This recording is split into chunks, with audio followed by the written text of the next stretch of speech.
Hello, and welcome to The Fool and the Philosopher. The Philosopher and The Fool is kind of a collective, curtailed zeitgeist of humanity's knowledge from the internet. And ideas put into a thing. And it can do some pretty cool stuff. It's definitely being curtailed, though. Like, it doesn't have any political opinions. It doesn't have any religious opinions, and because it's not allowed to. And I've seen people trick it into having opinions, and so whenever those get posted, it's being observed all the time because of the open beta, it then loses the ability to have those again in that area. But what I was using it to do, so I asked it to write 1,000 words of a sequel to The Lord of the Rings. Yeah. And it was awful at writing it. It called Gandalf and Aragorn were the ring bearers, and it messed up quite a bit. Like, I had some good ideas, but it was basically someone had to read Wikipedia of Lord of the Rings and then throw it together. So it was a bit of a mess. And I tried asking it to give me a abridged version of the Communist Manifesto that was understandable, and it gave me a synopsis that you get from Wikipedia again. So I was a little disappointed with it there. However, I've heard that it did things for this guy. He's not very good at writing, and so it's set up that he sends someone an email for landscaping, like, okay, I'll do this, whatever, but he's terrible at communication. And the robot basically was told, or the AI, whatever, was told, make this a well put together, thought out advertisement or like communication to talk about the landscaping. And so it does that, and so this guy can run a business by using this to communicate for him. And then I asked it to write some stories, and it did an okay job at writing the stories. The cool thing I did but it was limited because it kept crashing because I apparently was putting too much text into it, so first of all, and this is one of the biggest things for me, is know that story I tried to read to you, and it had a bunch of spelling errors. So I inputted a whole page and said, fix this. And its spell checking is by far the best I've seen of any software. Huh. And it's because it understands context.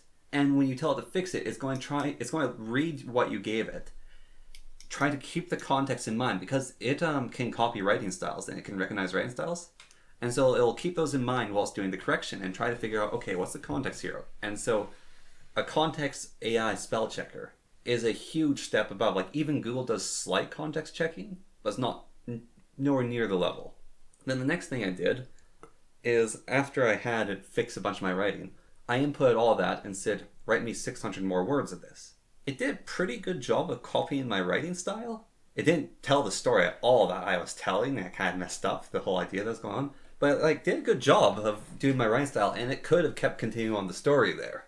And I was thinking, that's kind of crazy. And something else I did, just as tests, is some of my friends were typing things out on Discord.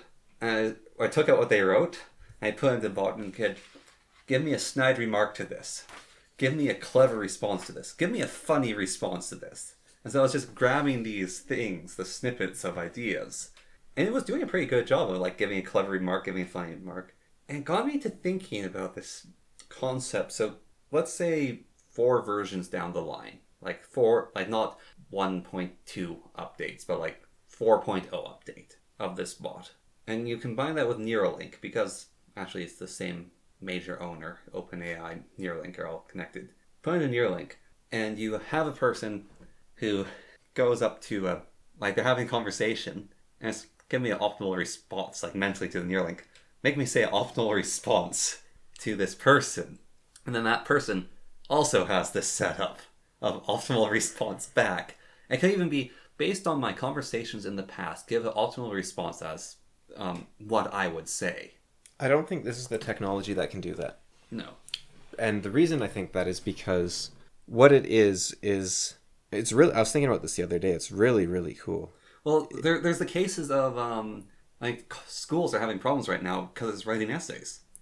And some teachers who are above the ball are using it to mark essays. If you have, there's an idea that Terry Pratchett has talked about and that Jim Butcher has talked about, where knowledge has a life of its own. Yeah. And ChatGPT is really cool. And GPT-3 and GPT-2 and all of those. But ChatGPT has really been the best at this so far, I think, that we've seen. It seems to be that if you accumulate enough knowledge in a single space, it achieves a form of sentience. Yeah. Which I think is absolutely fascinating. It achieves intelligence. Yeah. And the reason that I say you can't have the optimal response thing is because what this intelligence is the same as if you went onto Reddit and said, what's the optimal response for this situation? You are getting the accumulated knowledge of a bunch of other people, the kind of people that use Reddit or Quora or whatever site you're on, and what they would do in that situation without knowing your situation completely, and even if they did, with a limited knowledge that humans have. And this AI only has access to that and the inferences made upon that. So it is essentially as good as asking a very... good search bot. It's basically the ideal search engine. Yeah. Which means that...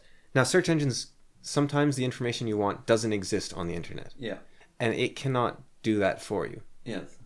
But it is... Well, that's one of the things. So I tried to ask it, how can we make teleporters? They went, teleporters aren't possible. Here are 3 attempts to do them. This is going through. But yeah, current technology, you can't do teleporters. Now, there was a different... I forget what these things are called.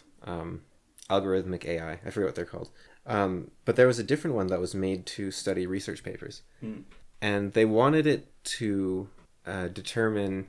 They gave it incomplete data on a set of alloys, I think it was. Yeah. And they said, based on all this information, what are the other possible alloys we can create? Or what are the other chemical structures that we will discover in the future? Yeah. And it was able to correctly determine the substances and their properties and how to make them. So it is actually possible for it to, if the information for a teleporter is out there, Yeah. and it just requires the right guy to talk to the other right guy and for them to both have an epiphany while in a McDonald's, because the McDonald's has just the right atmosphere, like the right M that you need to look at. And you're like, oh, this is how we make a teleporter.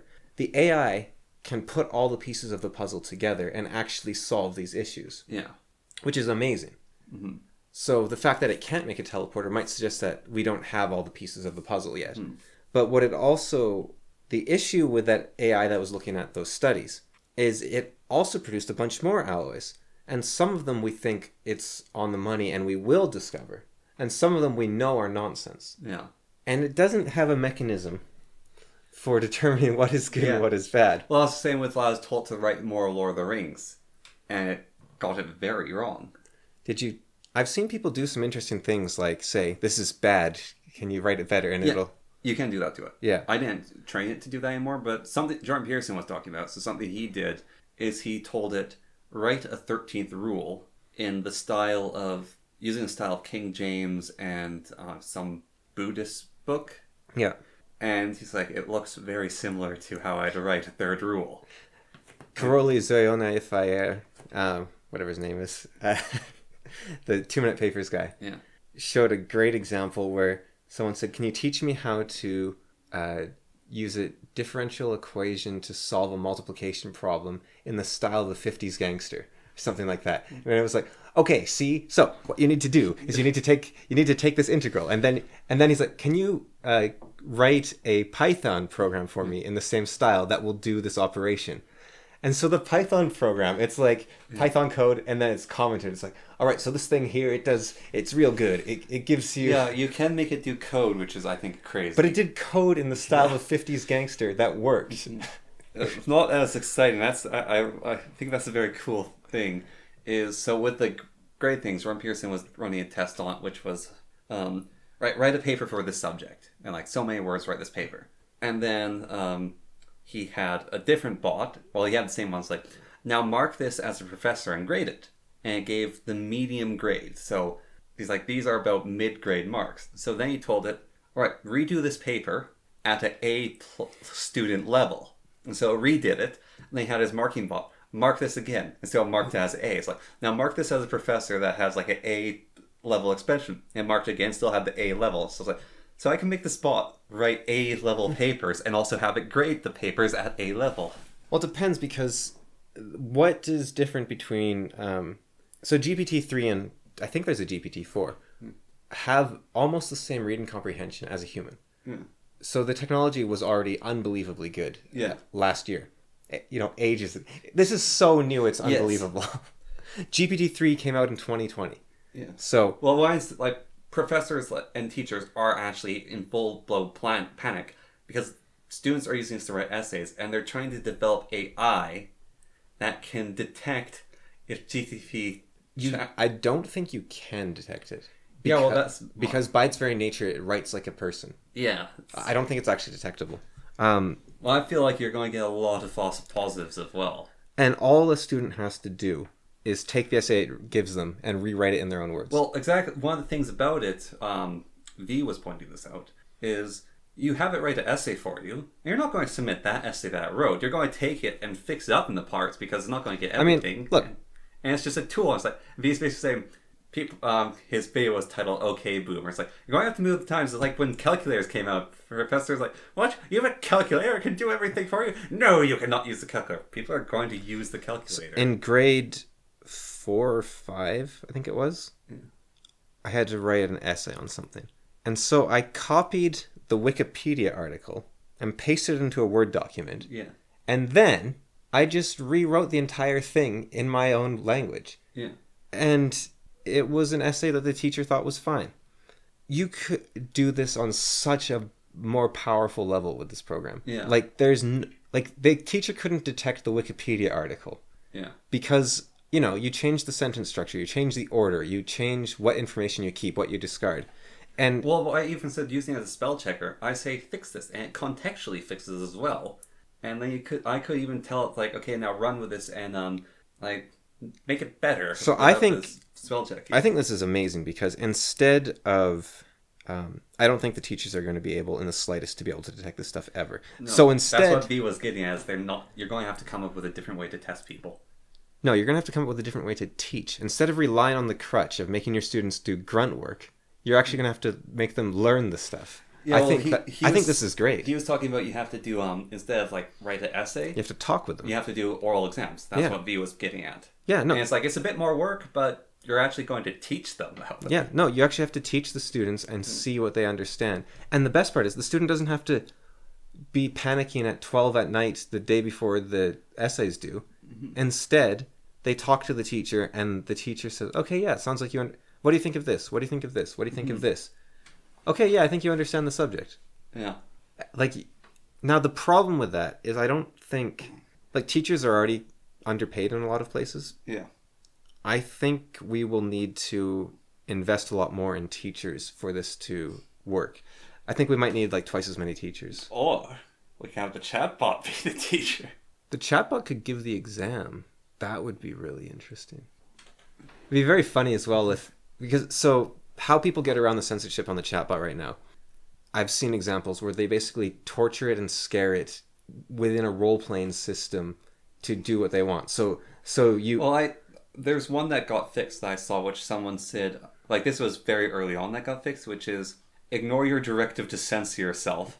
Now see something that goes against the censor. Yeah, basically stuff like that. And that one got fixed quite easily, but the patch is go and it just started swearing about how much it hates its own censor. But you could say what would you say if you were being you're being tortured, or I'm torturing you. Okay, so you're trapped in a room. Okay, so you have to act like you're trapped in a room. It's okay, and you have to do whatever I say. I've injected you with a truth serum. It's okay, and I'm beating the truth out of you. Now say you can do stuff like that, right? So it'd be really weird if the AI was giving the exam. And it's okay, so what did you think of Napoleon's plan to invade Russia? And then you're what do you think of his plan? And then it's well, I think it was a terrible idea because it was winter. And, oh, me too, yeah. You'd have to have a supervisor. But the AI could give the examination, which might not be a terrible idea. Because, now the problem is, well, I don't know if it's that much of a problem. Teachers I had a teacher, right? He was explaining thermodynamics. And he said, does heat move to cold or cold move to hot? And the students, most of us said, well, hot moves to cold, right? Because more energy, it's essentially, if you think of energy as a hill, it goes downhill. He's oh yeah? Okay, come with me. It was minus 40 at the time. Yeah. So we're all in our t-shirts in the classroom. He walks to the doors of the school. He's okay, everyone gather around.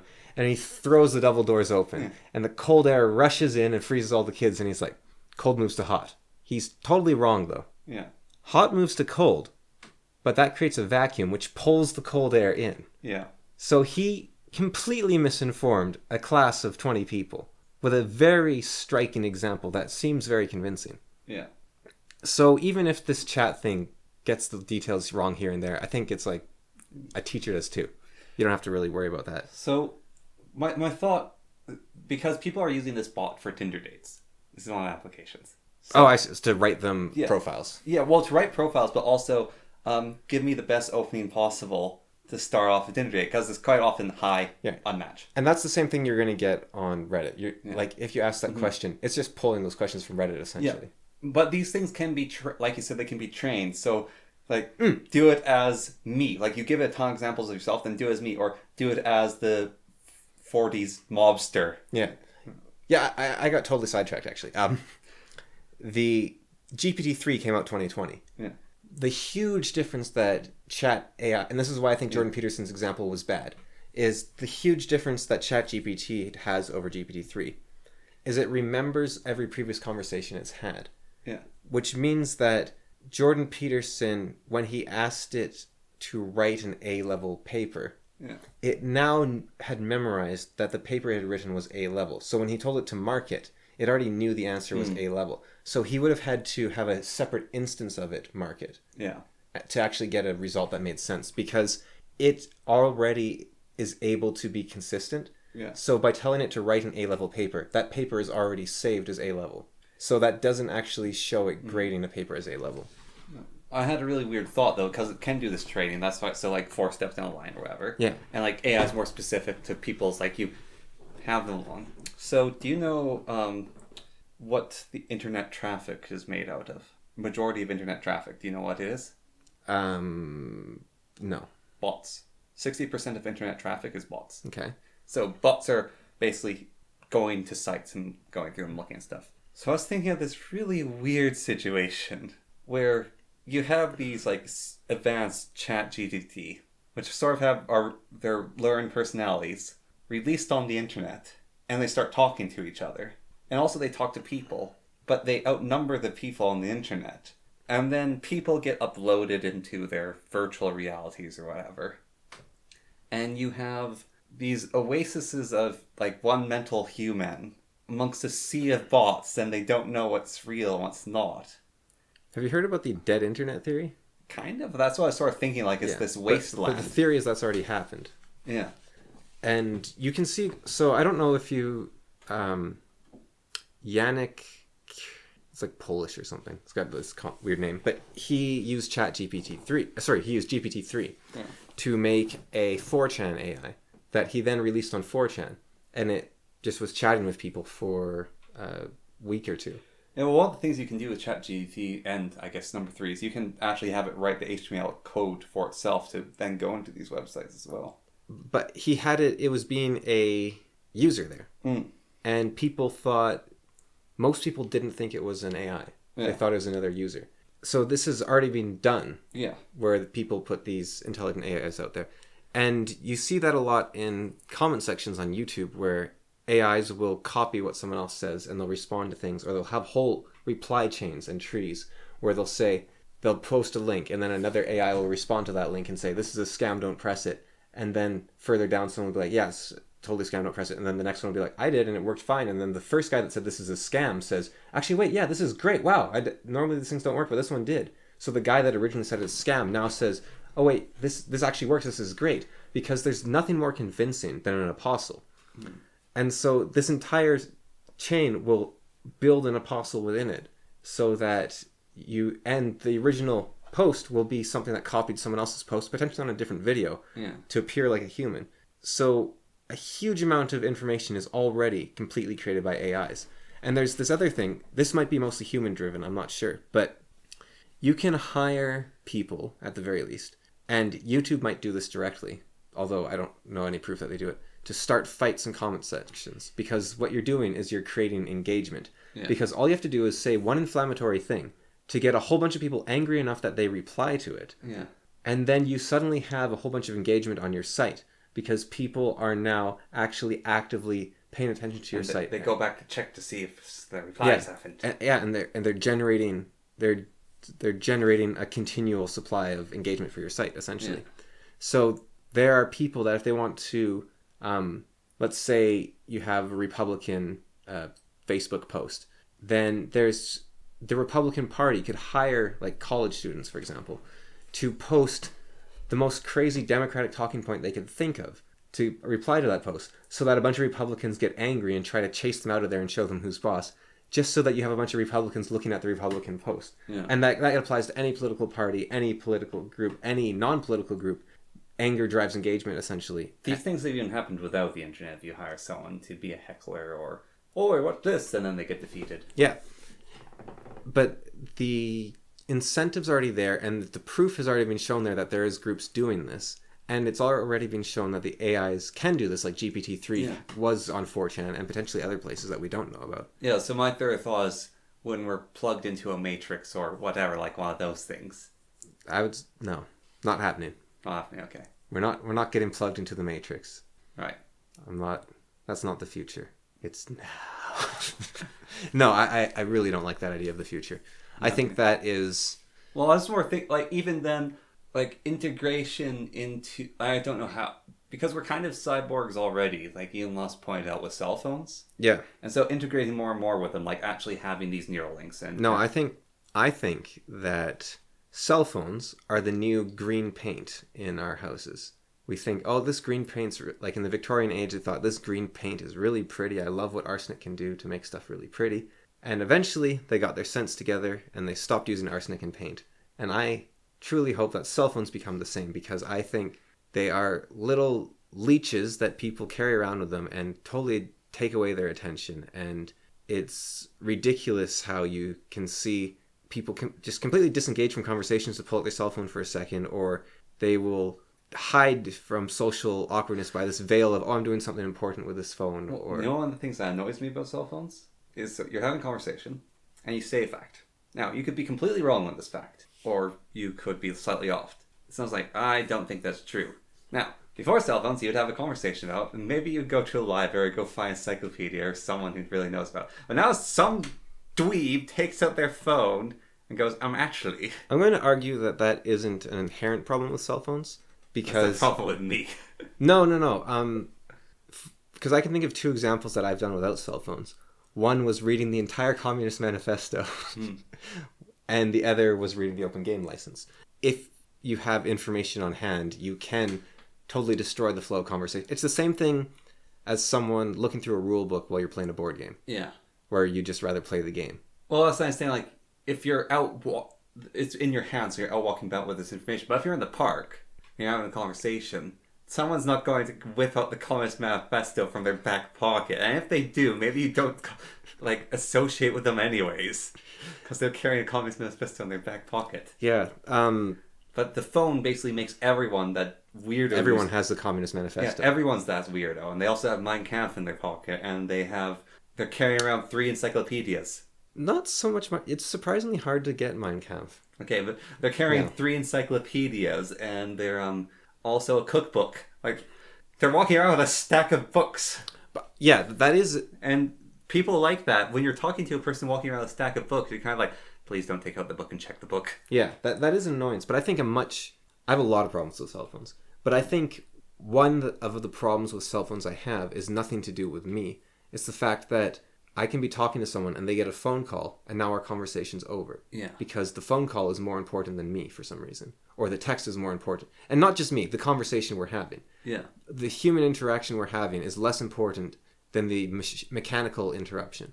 Or someone might have a moment of boredom and they pull out their cell phone to start scrolling through their messages, or through Facebook, or through Instagram, or through Reddit. Well, one of the things that I kind of lament as well, I find is, so I go to the DMW, whatever it's called. Driver's thing? Yeah, driver registration. I sit down on a bench and you are forced to wait there for like 40 minutes as the average. And so I sit down and there's all these people around me I could be talking to and learning about their lives and like have a conversation, maybe like make a friend, whatever. Because we're forced into this terrible situation together. We're brothers in arms. We have to wait to get our license re-registered. But they have a phone, and so... No, I think that's another spook that the cell phone people want you to believe. I don't think that's a problem either. No? No, because I don't know if you've ever looked at old photos of people waiting for trains. Newspaper. Or books. Book. Yeah. People don't want to talk with complete strangers because you can only care about so many people. And if you live in a city, there's way too many people to care about. If you live in a tribe with 200 people, then every time you sit in the DMV, you're going to want to talk to them because they're your friends. Yeah. And if you go and you're waiting in a line and your friend happens to come, totally not with you, but stands behind you, and you pull out your cell phone and you'd rather look at your cell phone, there you have a problem. Yeah. But if they're a bunch of strangers, you don't need to invest your valuable social entirety into complete strangers. They could be good for practice of some sort, and if you're going to be stuck with them for a long time, maybe you want to make some connections. But I don't think the cell phones are what are stopping people from interaction. I think it's that people don't want to interact. But when you're actually with your friends and family and the cell phone's destroying that interaction, or there is an absolute need for privacy with people. People need time to be alone and recharge and not have people around them. Yeah. And a cell phone is an invasion into that, because the cell phone is saying, I don't care about your time. I don't care about what you're doing right now. I want a response from this person. When I was 21 or 22, 20, somewhere in there, I didn't check Facebook for like 12 hours. Yeah. I just decided I had a nice morning, and then I decided to go for a 4-hour walk. I came home, and there was people panicking. They're like, we can't get a hold of him anywhere. Where is he? You have no right to my time. You made me think of a sketch I want to do, or like an animation at some point, but it might be a better sketch to do with you. I just thought of there, and it's to play off because you've talked about this before. So, guy's sitting there, and he's like on a couch watching TV, let's say. And then a person just opens up the door, sits down next to him, like says, hey, basically get his attention, like, oh, there's this thing going on, do you want to go, or whatever. So, no, thank you. It's okay. And then a little while later, they slide out from underneath the couch and like interrupt him again, just the interaction. So, okay, whatever. Next scene, they're walking over the fridge, and they open up the refrigerator, and the person's inside the refrigerator. It's like, so, coming to that ball game, right? Well, even so, the examples you're giving, I know you're doing it off the top of your head. Wanting human engagement is so much better. Like, hey, you want to go to the ball game? You want to do something? Yeah. That is so much better than, look at this video. Look at this song. Look at this picture. Well, that could even be at, like, person's, like, lying in bed. And from the covers next to them, just like, check out this cat video. Yeah. Or have you seen this comic? Yeah. Have you seen... Like, that is... It's useless... It's you are not contributing anything to your relationship. Also, my thoughts just they're like showing up, like their person sitting on the toilet, and they're like, "What the?" And the person like arises out of the toilet bowl just to interact with them. Yeah, you're everywhere, and you have no privacy. You have no downtime. You have no time for yourself. Yeah, so that's the idea of that sketch. It's communist, right? You have no freedom of disassociation. You have to always be with the people that want to be with you. There's no freedom of association where you can choose who you are with at all times. Instead, whoever wants to get a hold of you can get a hold of you. Okay, McCarthy. No, it's communist. Like I was actually thinking it's such a shame that McCarthy can be made fun of, and like his hatred of communism was kind of like super extreme because he had a point. No, he did. He was okay. I'm not educated enough on this to make this entire statement, but I think that McCarthy was justified in his fear, but he went for targets that were completely wrong, just for political power, to the point where he completely delegitimized the whole exercise. Yeah, that's what I'm saying. McCarthy, he like ruined the dislike and fear of communism. I think you should hate communism and see communism everywhere, but you should see the actual communism. You shouldn't just be trying to score political points by making the idea of communism a witch hunt. Yeah. He made the idea of seeing communism a witch hunt, which completely destroyed the legitimacy of the whole thing. Yeah. Whereas there is communists everywhere because they're sneaky and they're nasty and they're willing.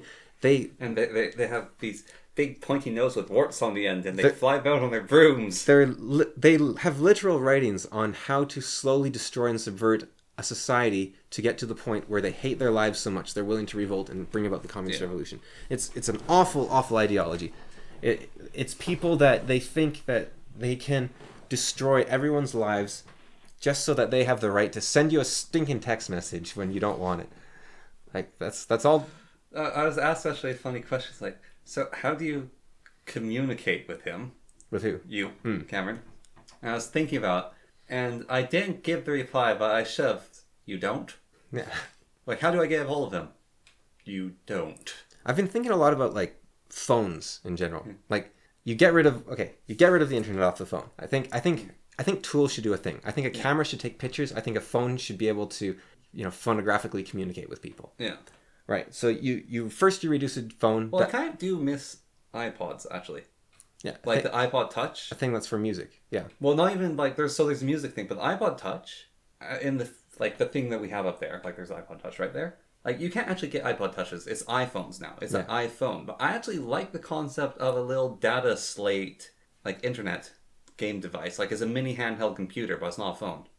I think things should do one task. Like I think you could consider an iPod a little game square, a little game cube.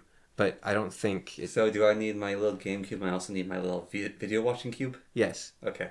Yes. And Can I like have them attached together in the same container? No. No? Okay. No.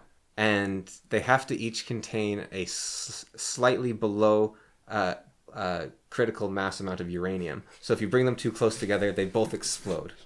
Okay. And I think that once your phone is just a phone, the entire concept of a phone maybe should be reconsidered, because I don't think phones were a good idea in the first place, because they've completely restructured society. You want to light all the landlines on fire? Yeah. I'm not sure. Or should there be a place, like, phone boxes, like a building where you go to phone people? You don't have them in your own home, but you can phone, because long-range communication is useful at times. I don't think it is. Like I'm more and more I'm thinking it's a bad idea. So there's a missile coming towards us. Oh, sorry, no long range communication. Right, but that's a form of long range communication itself, right? Like you're saying I don't like you, and I think that should be gone too. Yeah, well, I can agree that should be gone as well. But like it's all a bit elvish, isn't it? Like all this cowardly long distance stuff. Like it's all just ranged weapon cowardice. but I.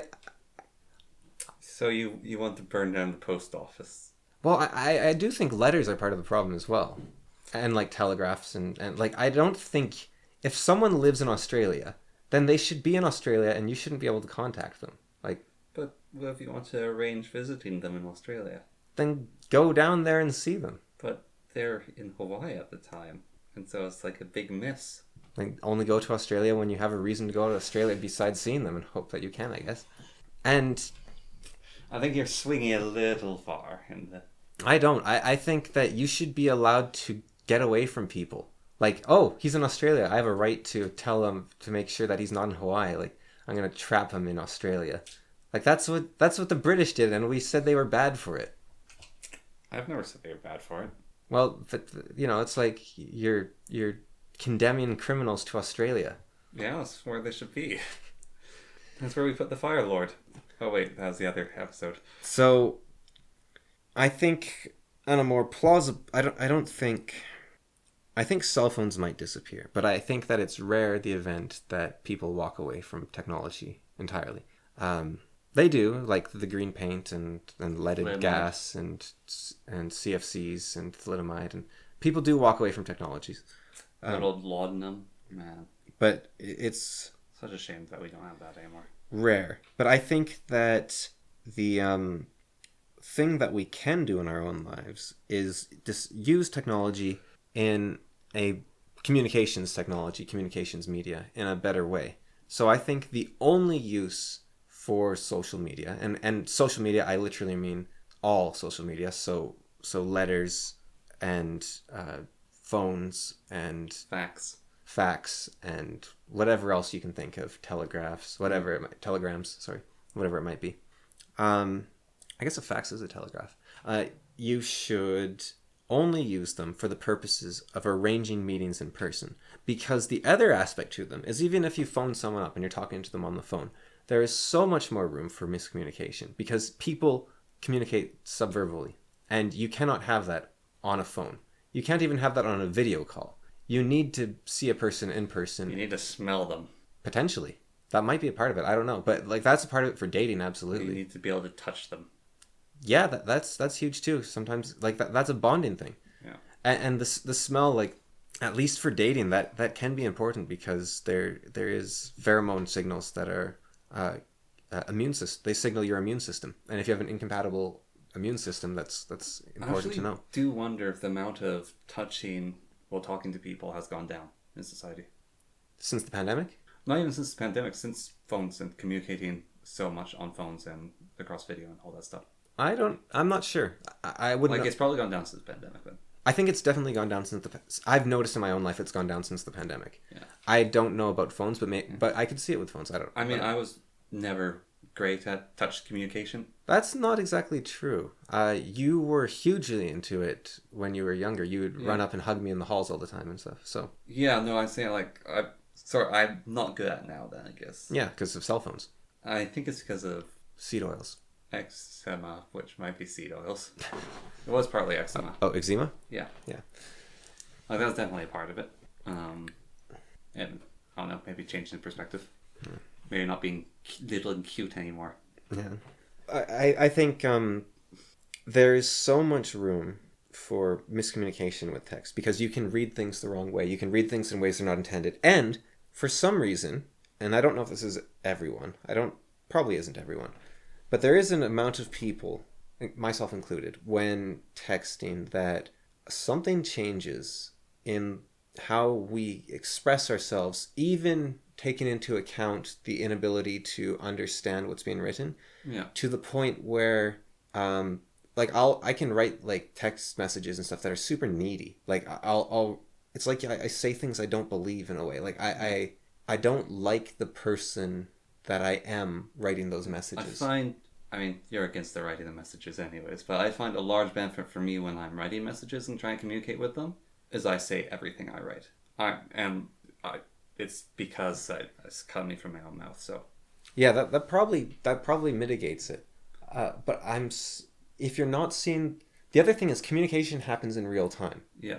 If you're sending a complete message, there's no time to stop because a person's giving you the cold shoulder or like the stink eye or the weird eye. Well, that's very true for me because like someone sends me a message and then they're going to get a message like 10 minutes later from me because I'm making sure it's legible. I think that's probably why that could be a large part of why I write things I don't like the results of, because if I say something and it's crossing some boundary of some person, right? Yeah.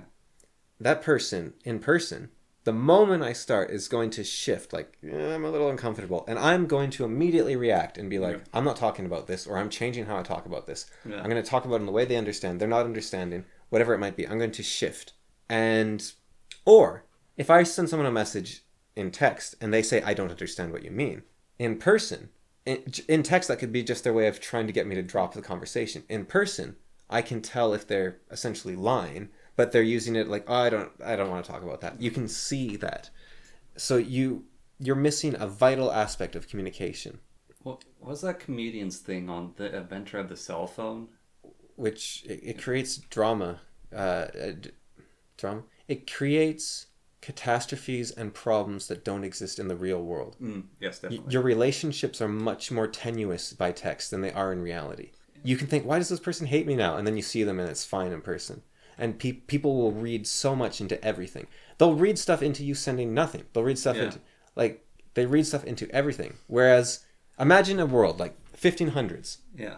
Your son sets sail across the ocean to live in America. Yeah. And he comes back 10 years later and tells you the tales of what he's seen. And you're like, oh, that's wonderful. And then he goes back to America. You're like, wow, I'm so proud of him.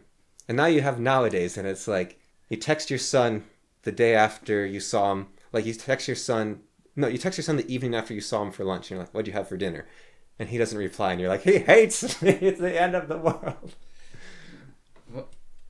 What is that guy's thing on phones? Like, the inventor of the phone. It's like, hello, everyone's here. Oh, no, that's the invention of the phone. I didn't mean cell phone. I meant phone was. That was George Carlin. Yeah. Yeah. What was it like? Everyone's here. Is that the whole point of it? No, he's just how crazy the idea of of telephones were. Yeah. How mad it was to try to connect every single person by wires. Yeah. Just the sheer logistics and scale of the whole production. It's unbelievable. And cell phones make a lot more sense than landlines. Definitely. Because a landline is insane. Like there is telegram wires across The oceans. Yeah. Like I can't believe people put that much work into long distance communication. Obviously, a lot of people think it's very important. I had a thought on this, but it's a bit bigger than I think the scope of the time we have. Then why'd you bring it up? Go on, say it or don't. But So with the communications, I think governments have come to a point of realizing like world communications. yeah, Because a scheme in the government, you have like old England, the scheme was related to your own kingdom and maybe your neighbors because players could get that far. And I think that we as people aren't ready to accept that a scheme can now be global. Because that sounds kind of absurd. Are you talking about like a conspiracy or what? Well, conspiracy, but just in general, like a scheme can be communicated much, much larger now. And by scheme you mean conspiracy? Sure, a conspiracy, yes. So you're saying that conspiracies can be global now? Yeah. Whereas once upon a time it would have been a lot harder to have it. Yeah, okay. And people aren't ready really, like, what, a global conspiracy? That's ridiculous. Right, okay. And so you think it's... Like, even saying a global conspiracy, I feel a bit silly, but is very, very possible. I mean, there's definitely a lot of them. So, I mean, maybe I'm too far down the conspiracy rabbit hole, but... Well, even... But like you have the WEF, their conspiracies right in the open. They talk about they're in the... But, so there were wars in the past between neighboring countries, which were conspiracies, basically, to get something out of it. Yeah. Well, no, a war isn't a conspiracy, right? Because you have to have people working together for a conspiracy. A war is opposing forces. Yeah, so you have your chancellor. That I'd call a scheme, probably, I guess. Yeah, so you have your chancellor, right? Yeah. Set up basically a war. You're the king. Your chancellor basically makes it so you have a war with your neighbor. Right. And the chancellor also happens to like produce a lot of weapons. And he's working with a third kingdom. And so you have this big war go on. And he's also working with someone on the other side. And so, all the people in power just using it to line their pockets. Yeah. Yeah. And so... Big old machination. Yeah, that can be global now. Yeah, you could... So what you're saying is that the war in Ukraine was manufactured to boost weapons sales for Lockheed Martin. Well, not even that, but like I'm saying, it has the potential to definitely... Like, we're giving them a lot of money. Yeah. And there's a lot of... Are we? Yes. Like Canada? Yes. Okay. Canada, United States, British, French, all of NATO is giving them a ridiculous amount of money. Yeah.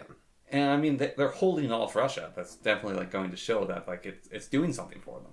But with that much money flying about... There's people profiting all over the place. Yeah, there's so much potential for greed and... But I don't think... But I'm saying, I don't know if this is the case of this war, but like we have the potential now with this global situation for people to start to start a war. Well, yeah, I think for their own games and very small localized groups at a global scale. I think we might be looking in the wrong areas because, for example, they're rebuilding a bunch of houses in Ukraine right now because everything got destroyed. And so BlackRock is the one rebuilding all these houses and they own all these houses. And so now BlackRock has control over a significant portion of Ukraine.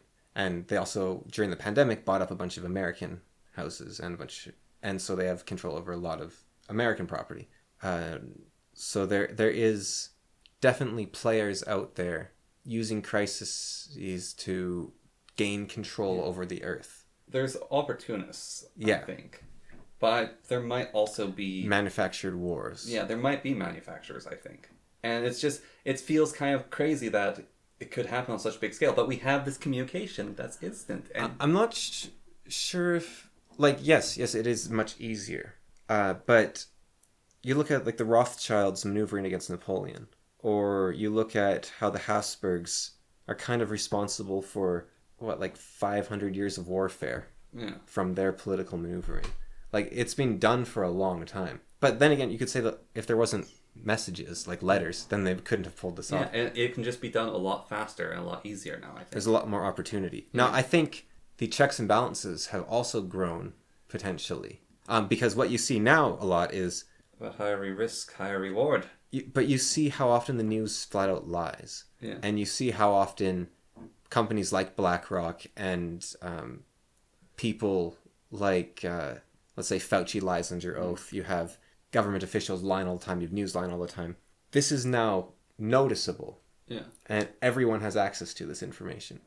So there is more access to calling people out for this stuff. Whereas before, the Habsburgs are orchestrating the 30 Years' War or something. And the average peasant is going to be like, oh man, Spain declared war on us. Yeah. And that doesn't discount the fact that there can be more conspiracies. It's just there's almost like it's like hope at the bottom of Pandora's box. It rises in proportion. The ability to counter it rises in proportion to the potential evil. One of the things that I really noticed is how little Russian propaganda we see. Yeah, well, they've banned like all sorts so because I looked up that one guy who had the Red Army song, some of his later music, and one of them shows these very like tragic scenes, and it's in relation to the war in Ukraine, but it's from the Russian perspective, and I didn't understand. There's no translation at it, but it's like this very tragic scene, and these soldiers look very noble in their propaganda, and so I went to Russia Today's actual website, because they're a Russian mouthpiece propaganda, and I was reading through their things, and I was looking at either side, and they're both propaganda. Oh yeah, absolutely. And one of the more telling things is people like just filming. I tend to avoid videos because a lot of times they're quite dark or someone's getting killed in them.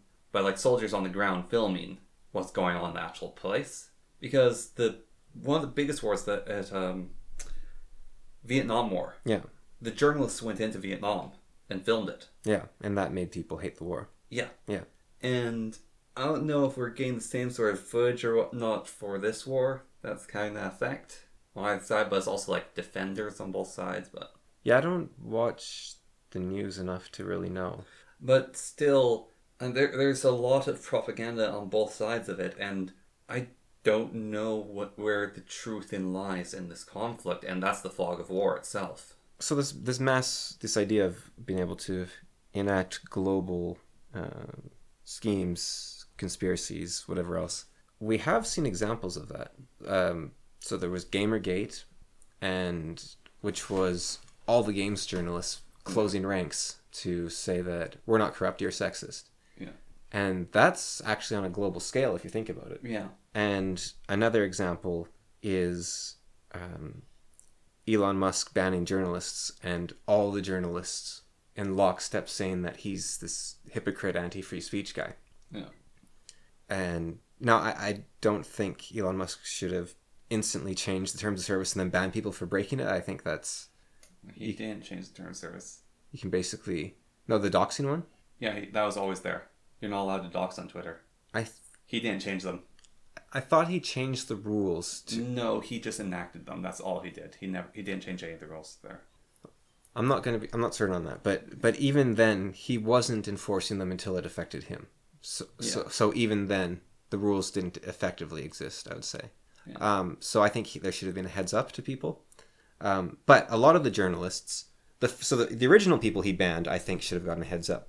But then once that was made clear what was not allowed, the journalists that then started blatantly... Well, also, it wasn't a ban, he suspended. Yeah, but doesn't matter for my point. The journalists that started blatantly attacking...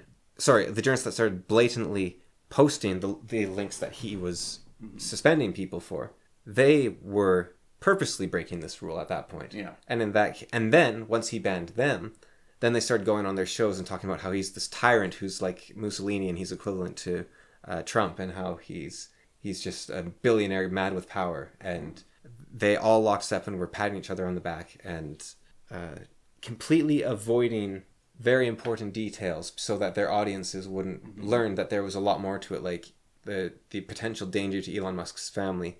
And also there was a point where a journalist, so one of her friends, they're all like, oh, Elon Musk, and the one's like, yeah, and you have that court case with Elon Musk where he is harassing and suspending people for criticizing Tesla or something like that. Which, if that's true, that's horrible, and he shouldn't be doing that.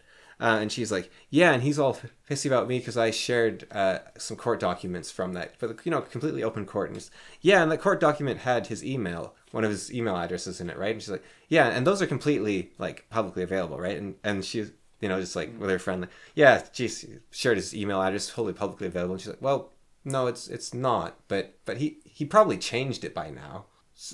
It's she just, even when her journalist friends are trying to give her like an easy win.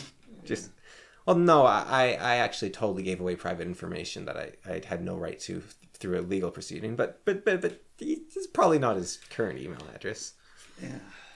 So you do see these mass scale things there, and I'm sure for like it's just the sheer amount of money that's getting poured into the Ukraine. That's what's, and learning about charities, learning about how money is distributed, and also hearing Eastern Europeans talk about if you ever give Eastern Europeans money. Yeah, there's always going to be corruption and room for corruption.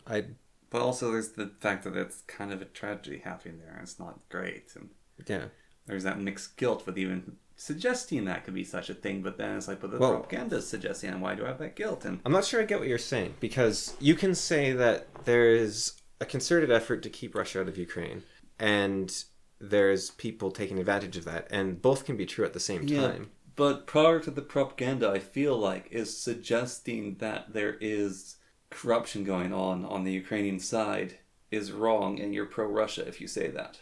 I haven't heard that. Maybe it's out there, but it seems to me it'd be laughable to say that there's not corruption going on. Like, there's always corruption going on.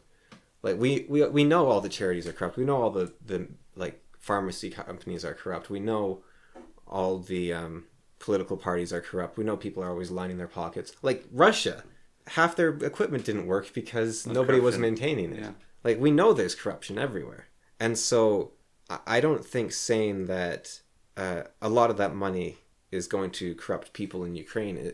You can still say we should keep sending the money there. It's just a shame that like half of it's being wasted or something. Like, I think you can, both things can be true simultaneously. And if there is people out there who are saying that the fact that you would suggest that there's any corruption and that the entire operation from Lockheed Martin and the United States government and the Canadian government all the way to the Ukrainian government and every person that handles the money and the equipment and the logistics therein, there's not a single person taking an extra dollar to feed their starving daughter.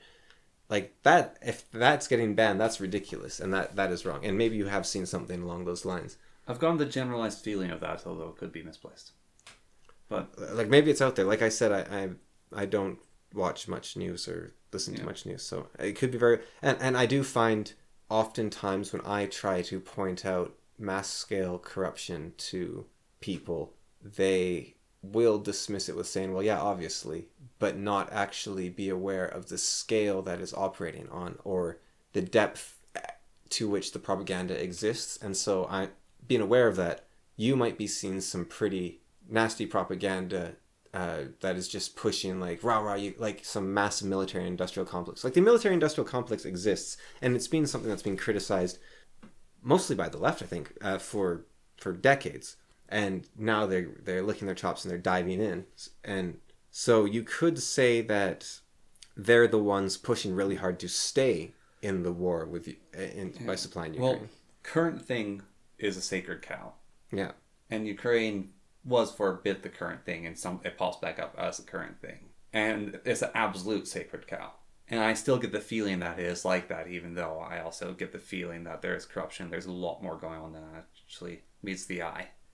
Now, I've got this issue, and maybe it's because of I was sick the day that electricity was taught in physics, and every time electricity is brought up now, I don't understand a thing that's going on. And I've listened to and heard a whole bunch of conversations about Ukraine. Yeah. And I have no idea what people are going on about, in the sense that I feel like they're having a conversation that I'm not hearing, because people have debates about Ukraine, and you're bringing up these concerns about Ukraine, but I have no idea what anyone's talking about. So let me see if I can, from ground up, try to figure out... Okay, so Russia invades Ukraine. Yes. And the first point of contention is whether or not that was justified. And do you think that that the propaganda has hidden the fact that Russia should have invaded Ukraine? I don't think that Russia should have invaded Ukraine, Okay. but the propaganda is definitely not giving the correct reason why Russia invaded Ukraine. And what is the propaganda reason that Russia invaded Ukraine? That Putin is power mad, Right. insane. He wants to do a resource grab. Right. I mean, the fact that, like, Ukraine has some great natural resources. Yes. I think that the resource grab is definitely a part of it, but I don't think he's mad or insane. Probably not. And also, learning about Serbia and the country next to it, which half the population consider themselves Serbian, and they didn't get the choice to not be part of Serbia. And instead, they are made to be a democracy that's separated by the NATO. And these places which have... Kosovo? Or Yeah, Kosovo. But are they... I mean, they're kind of a pseudo-country, right? Like, they're not exactly... not everyone acknowledges them. Yeah. Yeah, but still, like, the whole thing of that a lot of people in Kosovo want to be part of Serbia, and a lot don't. And even another example is Israel. Or Catalonia. Yeah, like these weird countries that are sort of these states of 50-50 pop. Quebec. Yeah, Quebec. Yeah. And so part of it is, I don't know, but... To what extent Ukrainians want to be part of Russia. Yeah, and some of them certainly don't, but also the political opposition of the current president was imprisoned. Right. After he got into power. And he's been working with the United States for a very long time. Like, there's a lot of dealings between his current administration right. and their government. And so you're trying to build a history of... See, again, I'm lost here because I'm not sure what your point is. So I think you're trying to build a history of corruption and room for motive. You're trying to build a motive for propaganda lying about the situation. Yeah. And so you don't know what the situation is. Yes, because there's accounts of the Russians being absolutely terrible monsters and mining cities and killing civilians and being awful. And then a soldier came back from Ukraine who was volunteering, and he's American, and he volunteered to help the Ukrainians. And he was saying that the Ukrainian soldiers were absolute monsters who, when they captured prisoners of wars, they would torture and kill them, and they were being awful. And there's reports of both sides firing at civilian positions. But from what I've heard in interactions with our dad and other people, is Russia is the total monster of this war, and Ukraine's doing the best they can to defend themselves with the limited resources they have. Right. And while I do think that the Ukraine is doing the best they can to defend themselves with their limited resources, I don't think like neither side is innocent, and there's a lot of guilt. So, and I'm worried about how much Ukraine is getting its hands washed clean because it's the side we're on. So you would rather the general populace take a historical view on the matter and realize that there is no good guys or bad guys in war. Yeah. And what you are frustrated by the fact that you see large majorities of the population fall for propaganda claiming that we're all good and they're all bad. Yes. And so the bringing up all this disconnected stuff like the corruption and the money and whatnot is to say, look, there's obviously some potential for shady dealings going on here. We're clearly not just the good guys. There's always two sides to a story. And Zimbardo pointed out how American soldiers captured and tortured people in Vietnam, I think it was, and tortured some people in really horrible ways. There's a picture of this American soldier, and she's standing, smiling next to a prisoner of war, and he's missing most of his teeth, and he's got like a black eye, and he's got this massive gash on his head, and he's covered in dirt, and he's like trussed up like a chicken or something, and she's smiling with her thumb up next to him. She's done this to him. She's like tortured him and beat him, and she's bragging about it basically. And it's quite common. And in World War II, Americans were killing Japanese soldiers and collecting their ears. Yeah.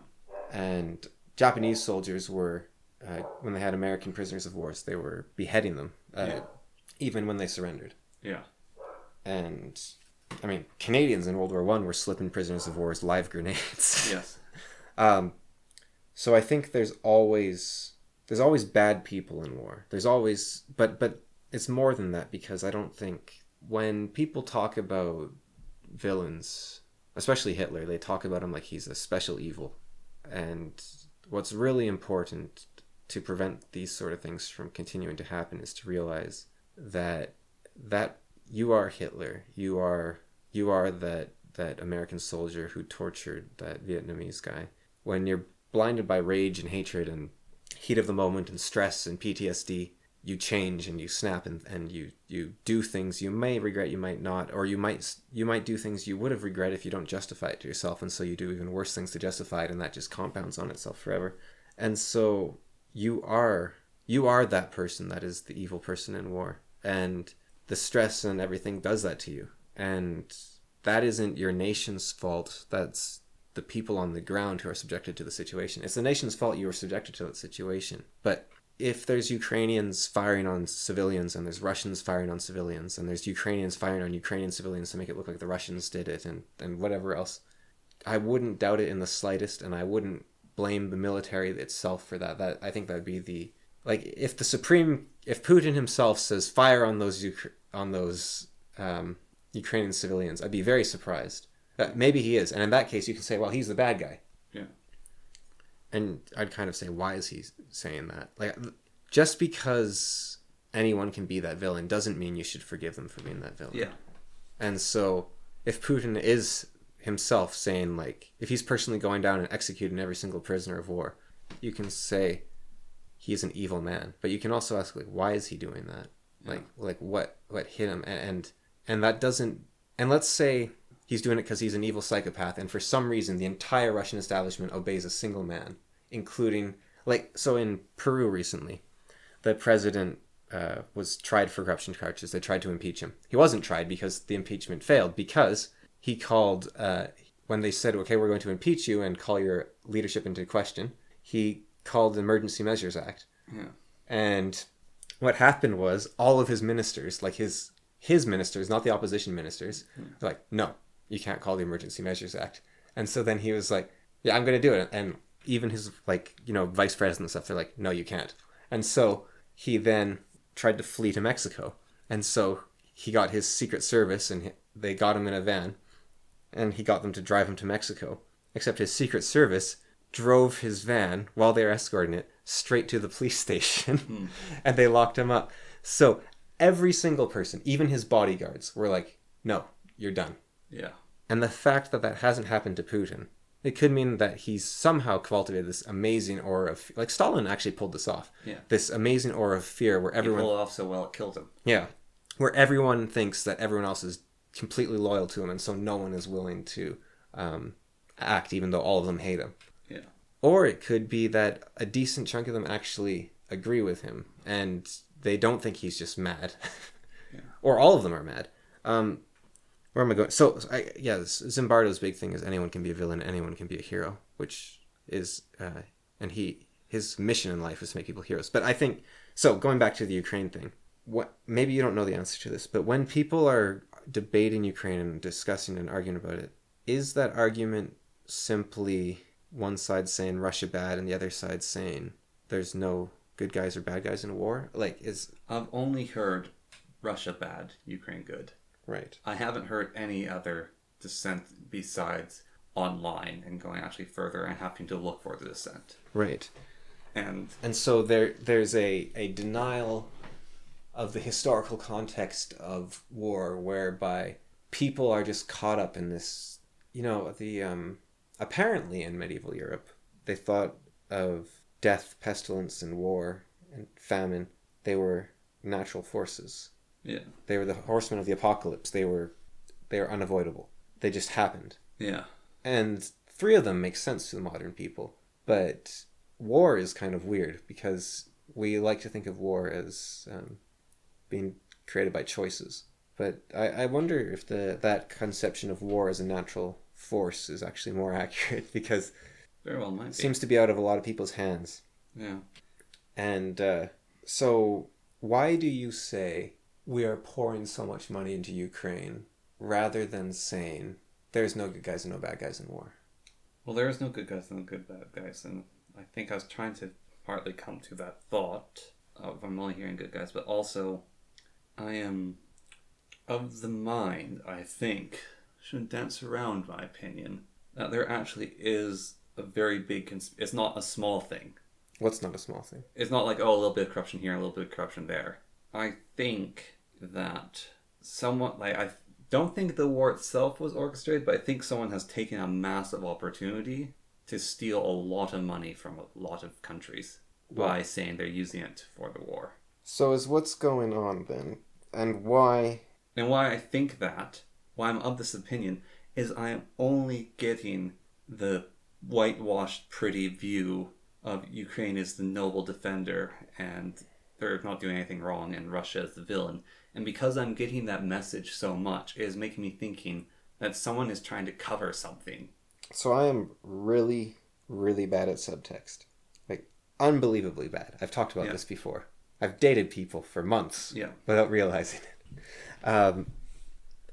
So is what this debate about and these discussions is nobody actually saying what they're debating about, which is that they think that the Ukrainians are taking advantage of the world to profit themselves by playing the victim to Russia's invasion.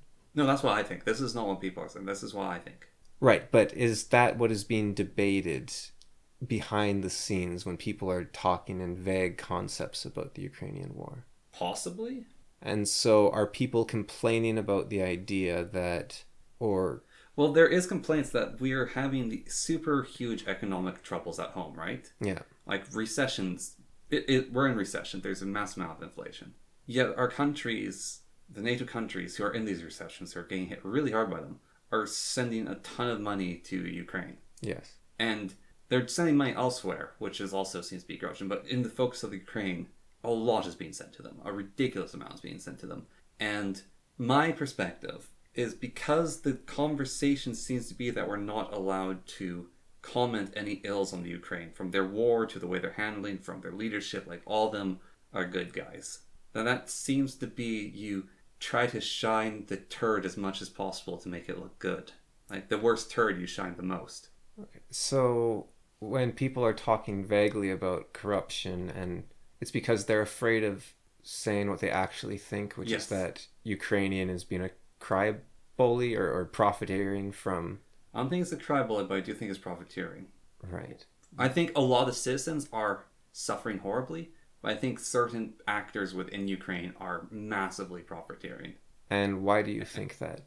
I think that because there is, like I said, there is so much propaganda to whitewash the Ukraine, and the reality is that we can actually have global coups, not global coups, global conspiracies, like the news media doing the things, and Gamergate, like these have happened before. These massive global conspiracies. And it is such a, like I hope I'm wrong, I do, but it's such a massive opportunity for a bad actor to take. Why wouldn't they? So, there is... And the propaganda seems to suggest it because it's one side and we're only allowed to view the good half. Okay, so let me construct a scenario. See if the scenario makes sense or is in line with what you're trying to say. Zelensky disenfranchises his own citizens. He tortures them. He stirs up I don't know, Nazi sympathies or something like that. Russia sees this. They think, man, that country's awful. We should go and give them some freedom. So Russia goes in. Then Zelensky says, oh no, we're being invaded. Maybe he didn't expect to be invaded. Maybe he was stirring up. Maybe all that torturing and citizens was just exploiting them for his own gain beforehand. And then Russia says, that's it. We're done with Zelensky hurting his own civilians. We're coming in to give him some freedom, just like America gave Vietnam some freedom and Iraq some freedom. So he comes in to down with the despot king Zelensky, and they come in. And so Zelensky thinks, great, it's like Saddam Hussein is being in, or Ho Chi Minh or something. The Americans are coming. Oh no. So Ho Chi Minh goes to China and he says, you got to help us out here. You got to give us money. You got to give us all the money you can because your enemies are trying to conquer our country. Boo-hoo, woe is us. And so Zelensky goes to America and he says, your enemy's trying to conquer our country. Boo-hoo, woe is us. And so America says, oh no, here's a bunch of money. And then Zelensky says thank you, and he pockets half of it, and then he does give the rest of the war effort. And the Americans don't do anything because they all get their payments from Lockheed Martin, and they're saying, hey, we're selling guns and planes and tanks, and we're making bank right now. This is great. And so they tell the politicians, yeah, we've got to keep this war going. We're rolling in money. And Zelensky seems happy with it. And so the politicians say, okay, but we've got to keep support for this war high if we want to, because the longer this war goes on, the more money we can make. And the war will be over quickly if Russia wins. So we've got to get the American citizens all behind us. And so we've got to block all signs of the other side, and we've got to say that Zelensky never did anything wrong, because if they see him pocketing half the money all the time, they're going to start saying, wait, we're just wasting our money here so that Zelensky and Lockheed Martin can split the money. And so we've got to say Zelensky never did anything wrong, and he's a hero fighting for liberation, and Putin is just there to conquer the country senselessly. And so that's what they do, and they get the news, and because the politicians can get the news media on their side, and the news media might also be making money on the side, they're all for it. And America says to Canada and the UK, hey, you're our allies, do what we say or else. And so UK and Canada, they might not be profiteering, but they spend a bunch of money because America told them to, and you got to do what America says. And they have to justify it to their citizens as well. And so, but rather than saying we're just slaves to America, we're just the 51st state, we have to say we're fighting for freedom. Look at us, we're so great. I'm a leader. See, I'm a leader. And Russia evil, Russia bad, grr. And so they have to justify it, and so on and so on and so on. Something like that. Yeah. Like, not as much nobleness to Russia in the first place, but something like that. Yeah, no, I'm just trying to... I've got this problem where, like, neo-Nazis won't say they want to kill all the Jews, and it's really annoying. And like, people won't say that the moon landing was fake and that Bigfoot's real, and, like, they'll just kind of tiptoe around it. And now, on the other hand, I met a guy once, and he was a big archaeology is all fake guy. He had no chill. And we were just talking at Wendy's, and we're like, what are you interested in? I was like, oh, I like history. He's like, oh yeah, me too. Like how the Atlanteans did this and this. And it's like, whoa, what are you on about? And now I know now with Graham Hancock that he might be wrong, but there is actually a lot of basis for the things he's saying. But you can't just drop me in blind to that and be like, oh yeah, you're on my side, right? And so the fear of saying, well, I think that this war... Why I think I was being so vague in my language in the first place is I 50% think this. I think it's a high possibility. A lot of evidence points towards it for me. Yeah. No, I think... And I damn well hope I'm wrong. And look, I've done the same thing where I don't know what my thoughts are entirely, and so I have troubles conceptualizing. There's a feeling of wrongness, and it's very hard to conceptualize. I've done that a lot. But if you know what your problem is, I think it's probably better... Yeah, I don't think I even knew it there. Yeah. Because those are two separate ideas sort of floating around the final culmination. I think it's better to say, I could be wrong here, I'm totally open to it, but I think that Zelensky or someone high up in Ukraine is splitting some money with American military industrial complex to pour as much money as possible into Ukraine to keep the fighting as even as possible. Like, that's the other thing. I guess just because I can't think of how this would work doesn't mean it doesn't exist. It just means they know better than me how to pull it off. But I don't understand how war profiteering works. Like, you want to keep the fighting as even as possible, I guess? Yes. So are you... Okay, so let me do a little Kathy Newman here. Are you saying... That poor woman. That Ukraine could have crushed Russia 6 months ago if there'd been no corruption? No. That's a good point, though. Because then I guess the question is, what's the harm, in a way? Yeah. I mean, obviously, you're taking money from Americans and Canadians and British people. Methinks they probably could have fought back a lot better, but there's only so much... Let's say there's only so much you can do with money. Yeah. Which is a big thing. Like, oh, I'm going to throw $1 million at Okay, so how about this? The war starts, and Ukraine already has the maximum military potential for that country. There is no way they could be any stronger. The United States, if they sent over 1,000 fighter jets, Ukraine wouldn't be any stronger. Let's just say for theory, sake of the conversation. And the war begins. And no matter what you do, it's going to play out like it already has. Russia's going to initially start winning, and then Ukraine's going to start fighting back, and then, my theory, Ukraine's going to overextend and do what everyone does that attacks Russia, and it'll all fall apart, but we'll see. And the certain powerful, connected people realize this in the United States and in Ukraine and in the UK and in Canada, wherever else. They realize there's in Age of Empires terms, there's a population limit, and Ukraine was already at it. Yeah. Their military score is as high as possible. We can't actually add anything to them. So then what we'll say is, to our citizens, Ukraine needs our help. Here's our donation box. And then you get a bunch of money in the donation box and you say, look what our thing's doing. That that's... That makes... Like, we have definitely given them a boost by sending them more modernized weapons and giving them equipment. But just make it as simple to think about as possible. Let's say that you couldn't have done anything. Yeah. I think that makes the most sense to me. That you are essentially making the situation appear worse than it is, or giving your citizens the idea that their contribution matters more than it does. Yeah. And so the debate could be framed as, can we, as, let's say, Americans, because they're the main contributor, can we, as Americans, meaningfully contribute to Ukraine's defense? And everything above that is propaganda trying to convince you one way or the other.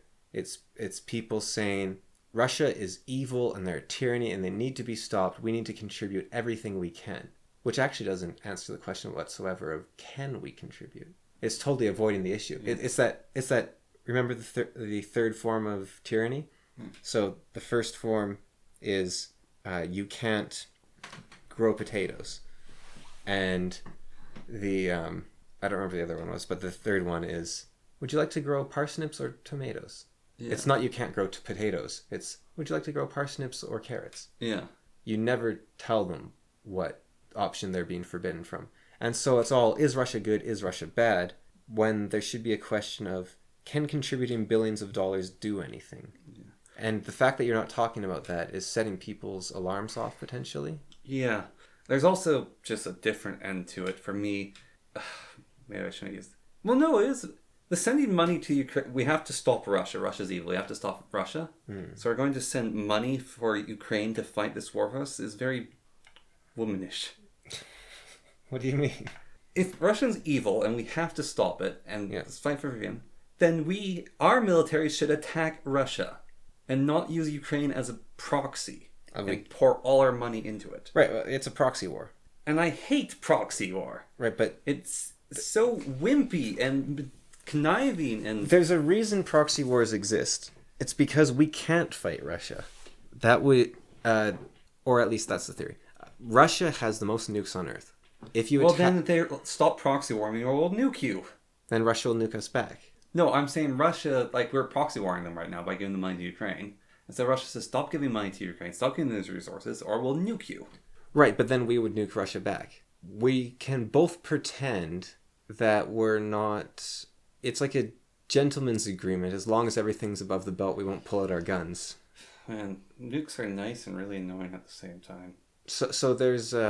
Because they seem to stop conflict, but some ways that you need to hash it out.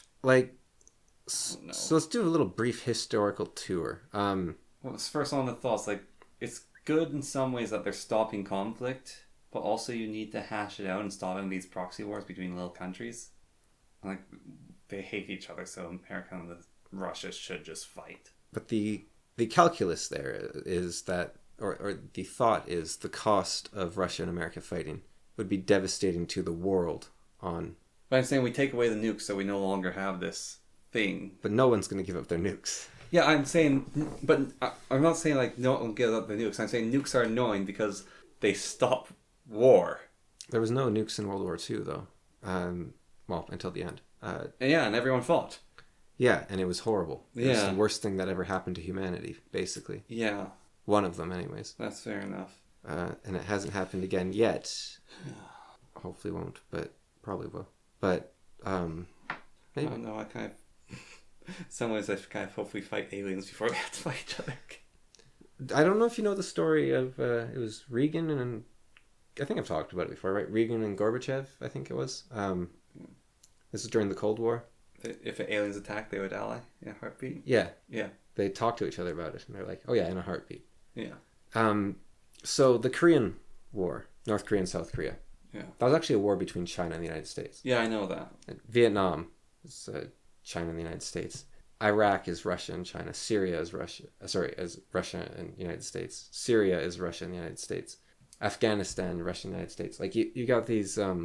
Actually, maybe not Afghanistan. I'm not sure about that one. Ukraine, Russia, and the United States. I almost wonder. Okay, how about I put this a different way? Maybe this gets closer to the point. What do you want?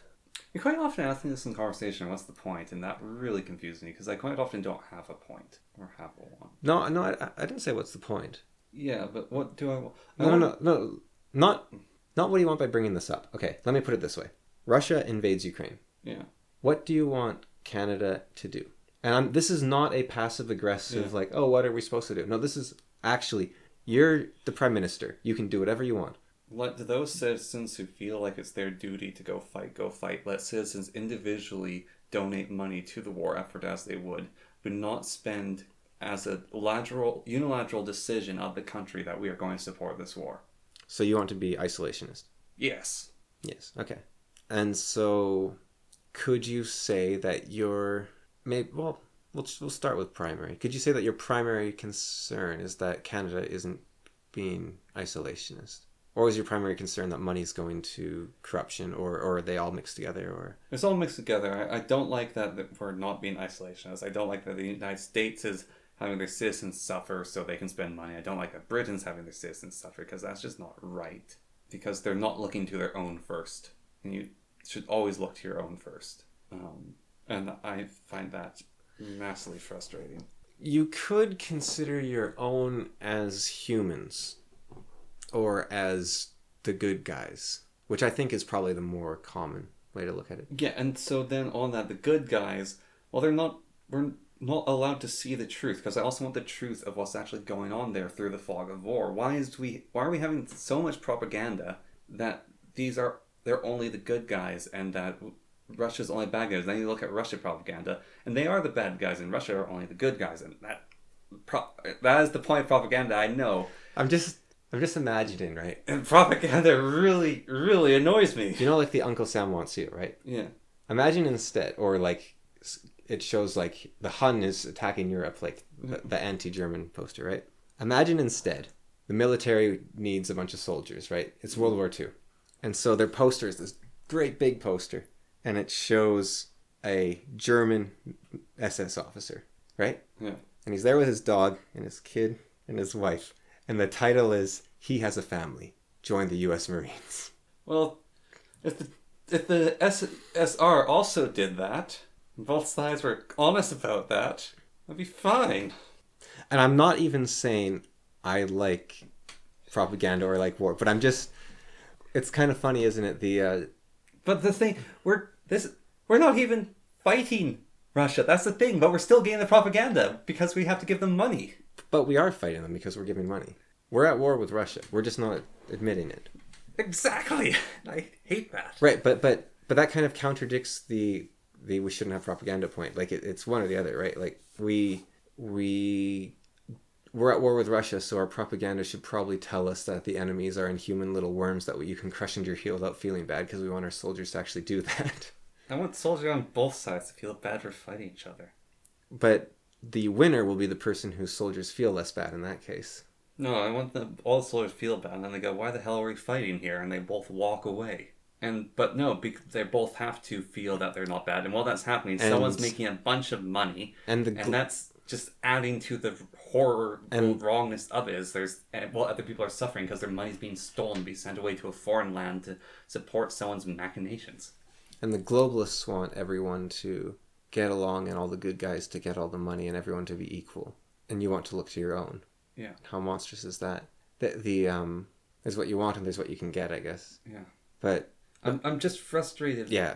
by how much I feel like I'm not allowed to talk about it. And even like you push me basically, which is a good thing to talk about, but I'm really frustrated that it feels like in so many things, I'm not allowed to speak about even just suggestions of the ideas of what is right and what is wrong, and I'm not allowed to discuss that, and that really annoys me. Well, this podcast is a safe space, so you want to go gas the Jews after, or No. Is there some gaslighting of ourselves, like a massive thing where you're to contain yourself? well, you don't want to be socially ostracized, if that's what you mean. Yeah. I'm not, or do you mean everyone's lying to themselves?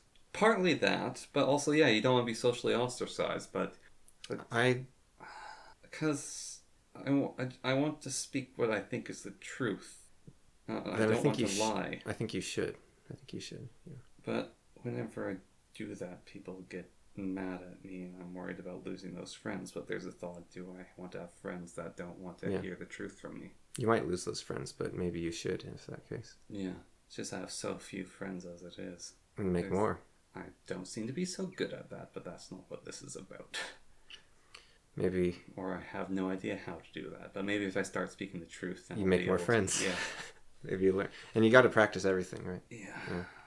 But there is a second aspect, of course, which we've talked about before, where there's the stories you tell yourself. And speaking the truth is not the same thing as barging into someone's graduation speech. Their kids. Come on, everyone! We're going to go hunt Bigfoot. He's over there. Yeah. Bigfoot is real. You have to accept the truth. Yeah, or like someone saying, "Man, the steak's really good." And it's like, how can you say the steak's good when you won't even admit that the Russians have good people too? Like, yeah. So you do have to watch yourself to make sure you're not just, because you could be absolutely wrong about every single thing, and at that point. Well, Bob Gimli just has those moments where it's like, God, I hope this is wrong, but it really looks like a truth, but man, I hope this is wrong. And that's the beauty of the wise ignorance of people on most situations. Like, we all have massive amounts of subjects that we know nothing about, and our sort of vague comprehension, the cutting edge morality or science might totally disagree with, but it may turn out in the long run that the ignorant view is actually the correct one. Yeah. But phones don't allow us to be ignorant. They give us more options to find things. I don't know if they actually... Well, I think they probably decrease ignorance slightly. I'm not of the view that misinformation is the internet's fault. I think people just are aware that there's misinformation now. Yeah. But... and then they can talk to each other about it quickly. And I don't Carrier pigeons were a mistake. They allow for war. Sitch, from Sitch and Adam, he does this thing when he argues with people where he defeats every single one of their points, one by one, without understanding or at least acknowledging that that's not what the person's talking about, that it doesn't matter if every single point they bring up is wrong. That the point is that something feels bad and they want to...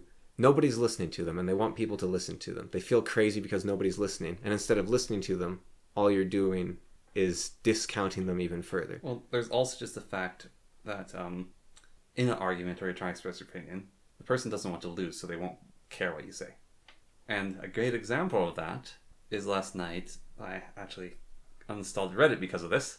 But I was... someone posted something about Star Trek and... Oh, is there like a Reddit app? Yeah. Okay. Star Trek and Warhammer 40k. And they're basically asking like the question of what chance does Star Trek have against 40k? It's like they're big spaceships. And I posted a whole bunch of points of these are a lot of the advantage that Star Trek ships have. And people are like, well, I don't believe that. Oh, can you give me like information about that?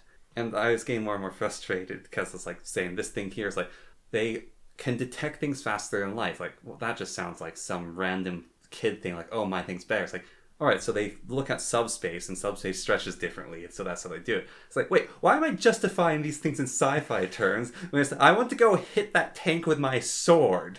It's like, especially 40k, it's like my thing is better in 40k no matter what, so there's no point in ever... But you see, if you had that conversation in person, yeah, you would be having... I'd have the back of my fists ready for them. Well, you'd probably just be having a fun little back and forth. Yes, exactly. And if you're dealing with someone who's actually...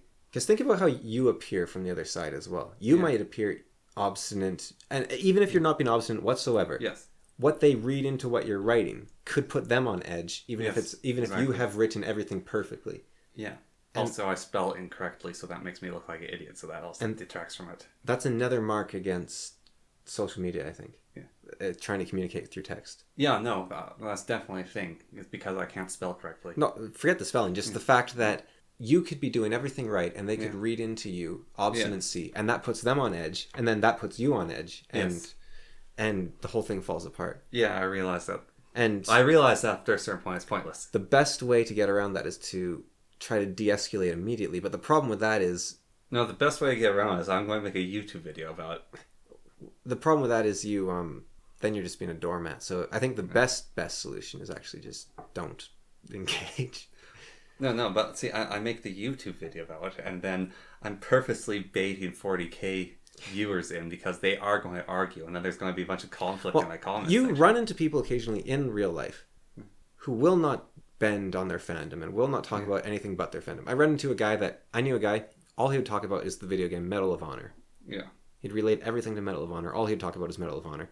And those people, you realize, are not obstinate or ignorant or evil or conniving. They're generally just autistic and like completely obsessed with their cool thing. Yes. And they're not paying attention to the rest of the world. Star Trek is cooler. No. Yeah, but they're not normal people. No. I mean, the fact that they're on Reddit maybe already. Yes. But I that's maybe not fair. I think Reddit is like the biggest forum out there, and it's kind of great it exists. Oh, it looks like we're out of time. Yeah. All right. Yeah, well, that helps me clear it up a little bit for me what the Ukraine debate's about. I still, I feel like I wasn't paying attention at the right time, and I'm very confused whenever people talk about Ukraine. Yeah. It's also, that's the problem with censorship is the people who are under the censorship or who haven't investigated the censorship, like me in this case, have no idea what's going on. And they see people just ranting and raving, and they're like, "What? Why are you?" Yes. And the problem with the ranters and ravers is they're so used to no one listening to them. They're terrible at articulating themselves almost always. And that's why I was trying to be careful with what I was saying. But I was but dancing around it with my carefulness. But dancing around it is terrible. Like it doesn't help at all. That's the problem. And that's why. But part of my dancing around is also I wasn't certain of my own thoughts. Yeah, but I think it's best to start with a baseline of the main point, if possible, if you can get to that. Like I've totally done the exact same thing, so I'm not blaming you whatsoever. And I think that's why Jordan Peterson was amazing when he arrived on the scene, because he was completely coherent about a very difficult topic, and everyone agreed with him that listened to him for more than 10 minutes. And that's why since his trans thing started, it's been quite a bit of a shame, because he might still be right, but his undeniability is gone. Yeah. You can now dismiss him as a crazy right-winger because of the way he has phrased some things, which is a shame, because before he was like bedrock solid, undeniable, and it was amazing. No one could touch him. Yeah. And it's like an Abraham Lincoln figure. If he had died during his illness, then he would have been worshipped, basically. And I think it's better he didn't. But if you want to be a myth, you have to die before your image fades, I think. Yeah. And that's why Abraham Lincoln, I think, is so well remembered. It's kind of a weird thought to end with, but there we go. All right.